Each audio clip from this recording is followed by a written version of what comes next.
No bloco anterior, na discussão, a gente mostrou para você daí de casa como faz para identificar os sintomas. Mas como é que será o tratamento?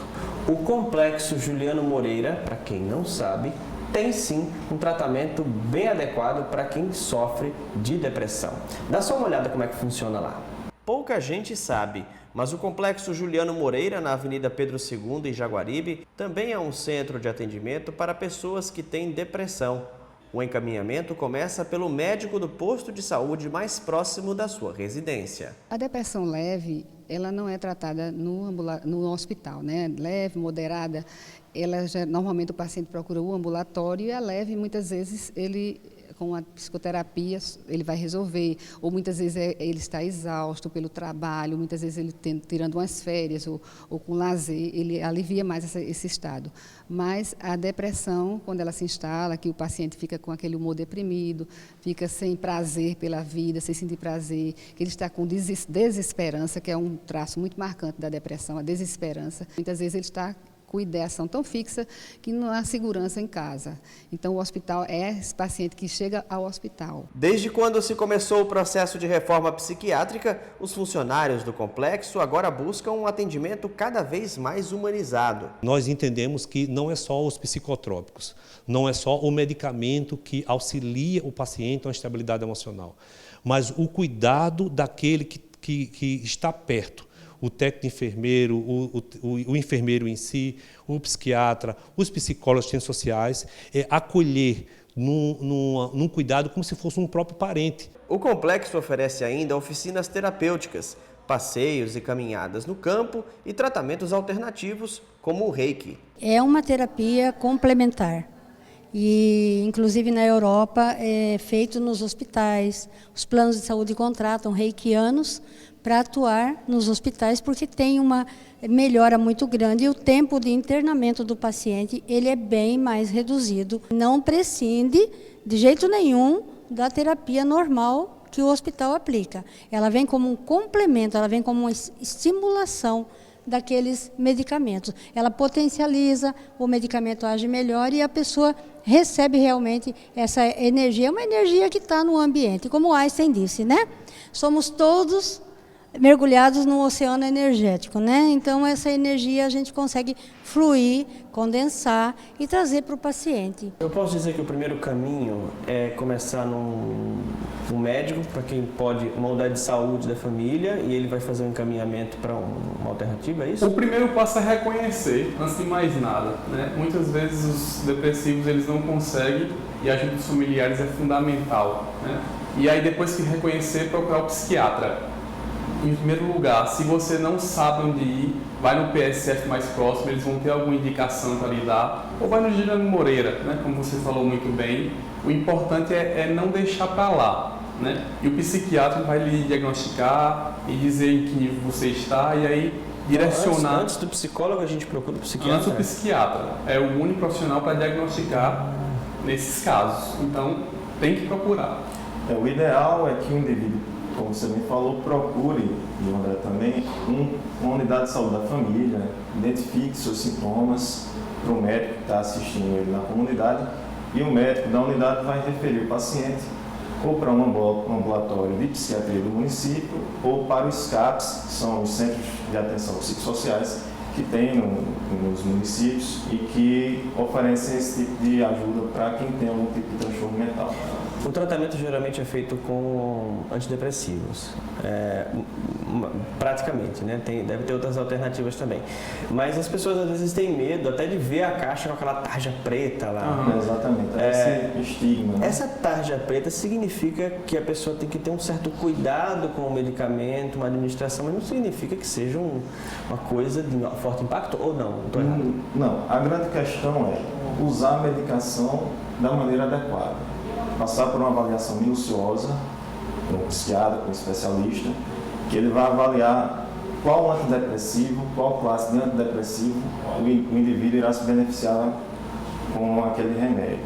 Existem os inibidores seletivos da recaptação de serotonina, como eu falei anteriormente, os antidepressivos tricíclicos, os JUAs. Existem uma gama de medicamentos que podem ajudar o indivíduo. O tratamento é personalizado, cada pessoa tem um tipo de tratamento diferente. Vai de acordo com o perfil da pessoa, a tolerabilidade, se houver efeitos adversos, o uso do medicamentoso prévio, se ele já respondeu bem ao remédio anterior, é preferível usar aquele Às vezes remédio. demora um pouco para achar o remédio ideal, né? Tem que ter uma certa paciência de início. Exatamente. E ter a consciência de não usar a medicação indiscriminadamente. É bom também enfatizar que as medicações para a depressão não causam dependência. Não são medicações que vão deixar o indivíduo dependente dela para o resto da vida. Os indivíduos que tomam medicações por um longo tempo, ou é porque não aderiram bem ao tratamento, ou porque o tratamento não foi feito de maneira adequada. E até para retirar o remédio tem que ser feito uma coisa devagar, Gradualmente para não tirar de uma vez. Para não tirar a medicação de uma vez e o indivíduo ter uma recaída, sentir efeitos colaterais da retirada da medicação. E é bom sempre lembrar que a depressão é uma doença crônica, recorrente, é muito comum o indivíduo que tem um episódio depressivo, nos primeiros 6 meses, 25% dos indivíduos têm recaída. Nos primeiros 5 anos, essa taxa aumenta para 60% dos indivíduos. Nos 15 anos subsequentes, aumenta para 80% dos indivíduos. Ou seja, é uma doença que recorre. Mas a recorrência muitas vezes não é por causa do próprio paciente, que às vezes acha que o remédio para depressão é como um remédio para dor de cabeça, que você passou, eu tenho que parar o tratamento.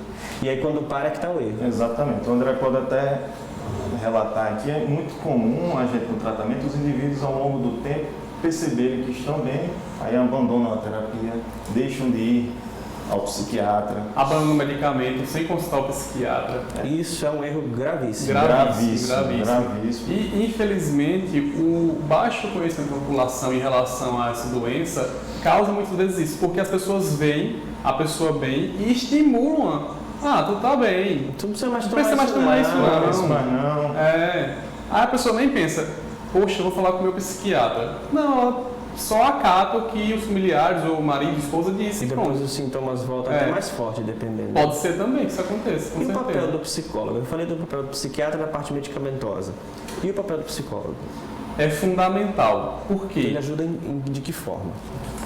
É importante lembrar que existem várias abordagens terapêuticas, né? Vou falar da minha, que é a TCC, Terapia Cognitivo Comportamental. Através dela, a gente vai criar ferramentas, meios, caminhos para que a pessoa consiga se autocuidar. É mudar o comportamento da pessoa para ter uma reação positiva. Exatamente. Uma das ferramentas principais é a psicoeducação, ou seja, ensinar a pessoa sobre o que ela está passando. Porque muitas vezes acontece o quê? A pessoa se sente de tal forma e ela não entende o que desencadeou. E como cuidar para que aquela situação não se repita. E o psicólogo tem esse papel fundamental nesse aspecto e ajuda a pessoa a enxergar que existem meios de mudança de comportamento, de sensações, de pensamentos em relação àquela realidade. É como se a gente falou no começo do bloco, que às vezes a pessoa tem na genética, desencadeou por um fator externo ou por alguma coisa que acontece na vida daquela pessoa. Sim. O psicólogo vai e identifica de onde é aquele que começou a desencadear aquilo e reverte. É basicamente isso. Lembrando que o principal não é o profissional em si, é o indivíduo. Ele tem que querer e ele tem que querer ser tratado, ele tem que querer aderir ao tratamento, ele tem que querer realizar as ações que o psicólogo recomenda. Mas aí também tem um problema, porque às vezes a pessoa com depressão, ela está num nível tão grave que ela não quer nada. Com ela certeza. Acha que não vai conseguir nada. E nesse caso a parceria com o psiquiatra é fundamental. Porque quando ela não quer nada, aqueles hormônios estão, vamos dizer assim, brigando com ela. E aí quando o medicamento entra, esses hormônios param um pouco de brigar entre si e aí fica mais fácil a adesão ao tratamento psicológico. Entendi. Agora ficou mais... Acho que dá para ajudar muita gente agora. Com certeza. E o André levantou uma bola agora, essa questão hormonal. Você pode perguntar se a depressão tem uma faixa etária, com que idade se surge geralmente um quadro depressivo. Pode ser em qualquer faixa etária, mas geralmente entre 20 e 40 anos.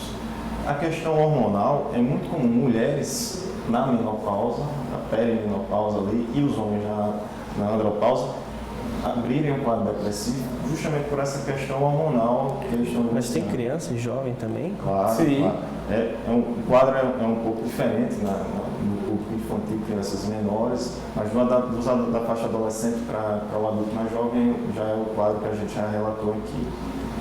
E lembrar também que não é só o psiquiatra e o psicólogo, uma terapia ocupacional, estimular uma atividade física, fazer um acompanhamento com um nutricionista para ver aquela questão da alimentação, avaliar comorbidades, porque temos que excluir, antes de fechar o diagnóstico de depressão, se o indivíduo teve alguma doença neurológica, uma doença autoimune, uma doença metabólica, doença infecciosa. Tem que ser bem investigado. Exatamente, que tudo podem simular um sintoma depressivo, na verdade são aquelas patologias que estão simulando aquele quadro. E aí me lembra muito bem agora que o Google está aí e as pessoas pensam que só pesquisando e encontrando aqueles me encaixei nesse diagnóstico, então eu tenho isso. Não é assim. Não é assim. Você tem que procurar um profissional. Nesse caso, tem que ir no psiquiatra. Não tem jeito. O Google não vai te diagnosticar. A gente fez um programa recentemente sobre automedicação na internet. Inclusive está no YouTube da TV Assembleia. Você pode procurar o Em Discussão sobre automedicação na internet para saber o perigo que é você fazer esse tipo de autoconsulta pela internet. A gente vai para um rápido intervalo e daqui a pouco a gente vai voltar para falar de coisas que estão na internet sobre a depressão, as últimas notícias. Nós voltamos já.